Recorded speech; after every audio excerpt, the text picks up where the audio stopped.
Daniels. I say, it's Michael McIntyre. And their team captain, David Mitchell. And facing them tonight, she knows who's who. It's Lauren Laverne.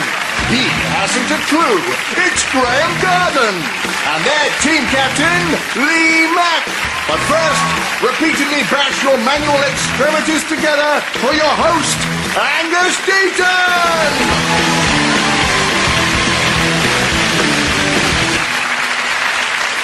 Good evening and welcome to Would I Lie to You, the only show where you have to spot which of our panellists are cheats, fibbers and downright liars. 1 in 5 people tell lies in the workplace, though if you work at a call centre, that figure rises to nearer 5 in 5. 2/3 of all CVs contain lies, most often about age. For example, Jerry Halliwell's CV states she was born in the 20th century. And there is a machine that can distinguish between truth and lies. It's called a wife. Which brings us hurtling into round 1, Home Truths, where our panellists read out statements from the cards in front of them. As yet, they don't know what's written on the card, a true fact or a whopper of a lie. Ideally, they need quick wits, a poker face, and in a perfect world, the ability to read. So with that in mind, Phil, you're up first. In real life, my next-door neighbour is called Ian Beale. Ah. Your next-door neighbour's called Ian Beale? Yes. Right. Where do you live? In Gospel Oak.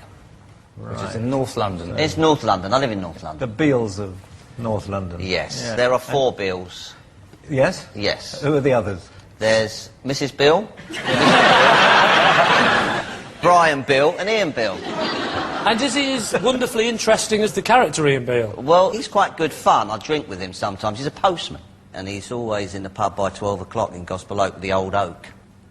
I've been in the Old Oak. Have you been in the Old Oak? Yeah, but I didn't buy a drink there. I left. You ran away, didn't you? It's quite... I thought they don't do goat's teeth tartlets here. No, they drink beer. That's what they do. So how did you find out about Ian Beale? Well, I met him in the pub. Right. And he said, oh, look, oh, hey, you're in EastEnders and I'm Ian Beale. Oh, right, but he never bothered shouting over the fence, when he saw you in the garden? No, I didn't know he lived next door to me. Shane McGowan lived there before he did. So this bloke followed a strict etiquette of shouting over the fence to people only if he moved in before them? No, I'm not saying that, am I? I'm saying he told me in the pub. Does the person that live on the other side of Ian Beale, does he talk to him? Over the fence? Sylvester McCoy? No. The real Sylvester McCoy or the real Sylvester McCoy? Lives next door but one? Yes. Do you know, suddenly, for the first time, I'm starting to believe him. Really? Well, anyone that was lying wouldn't make life hard by going, I know, I'll stay. I live next door to the old Doctor Who as well, that'll help. I can't imagine a postman buying Shane McGowan's house, is all. I can't imagine that. Are we saying it's a lie? I think it's a lie. I think it's a lie. I think that it's a lie as well. Okay, they're saying that you're lying, Phil. Truth or untruth? Lie. Hey! It is a lie. Yep, it is a lie. Phil's next-door neighbour is not called Ian Beale. EastEnders, if you remember, once brought Dirty Den back from the dead, and they've recently done the same thing with Bobby Davro. So, Graham, your turn to astound. I have 5 pigs, all named after my favourite newsreaders.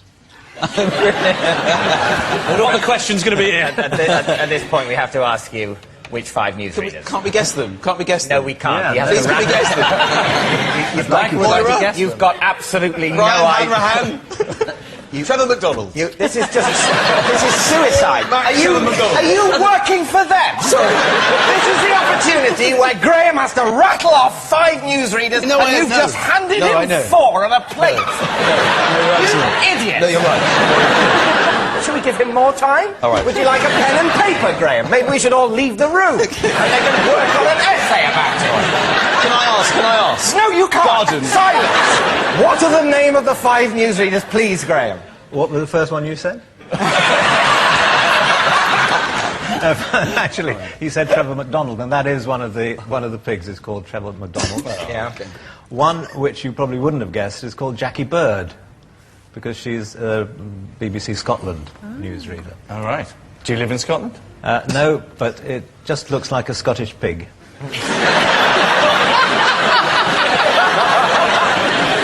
First one I had was called Robert Dougal. Do you remember him? We're going way back. Quite an old pig, then. Angela, obviously. She was before your time, probably. Sam? And my newest piglet is Natasha, After... after Angela.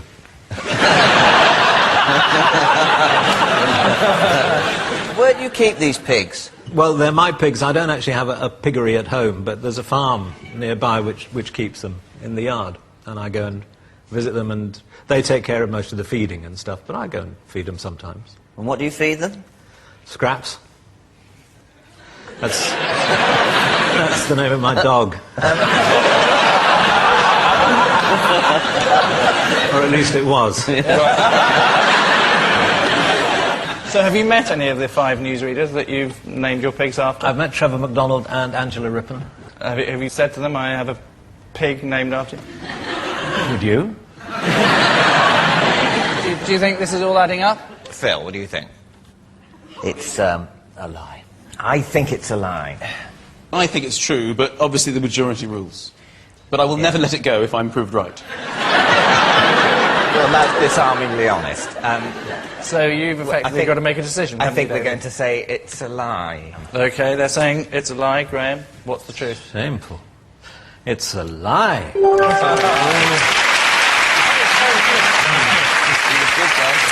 Yes, it is a lie. Graham does not have 5 pigs all named after his favourite newsreaders. Many newsreaders end their broadcasts with an amusing and finally story, as nothing takes the edge off the murder, starvation and war in the world like a monkey riding a horse. And lastly, Michael, your turn in the confessional. Oh, I should say, now that I know the rules, I'm going to be all over this. I recall that there are, like, tells, aren't there? People have tells, like when you wink or flare your nostrils or look away, so I'm going to be doing all of them, just in case. This is a bit like when we had Harry Redknapp on the show, isn't it? For 2 weeks, I drove a car that could only turn left. When you say you drove for 2 weeks, you mean you couldn't stop? It just went on and on, turning left?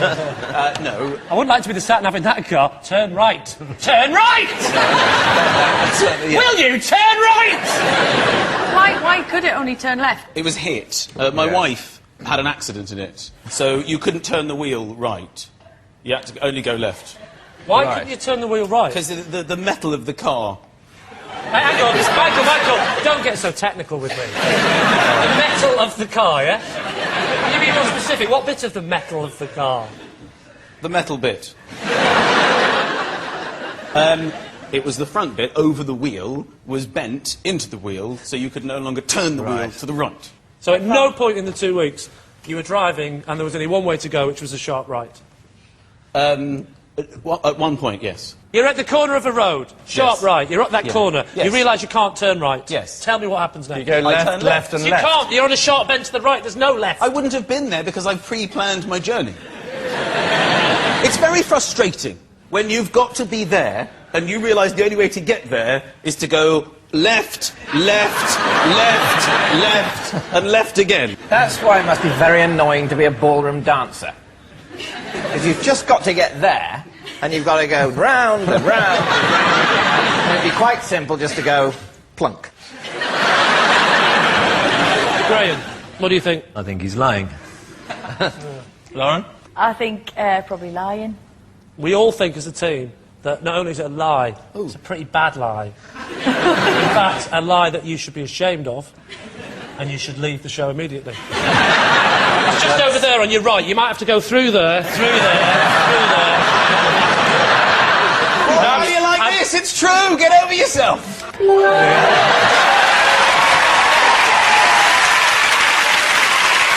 It is true, Michael did drive a car that could only turn left for a whole 2 weeks. It would have been less, but unfortunately the AA sent out a van that could only turn right.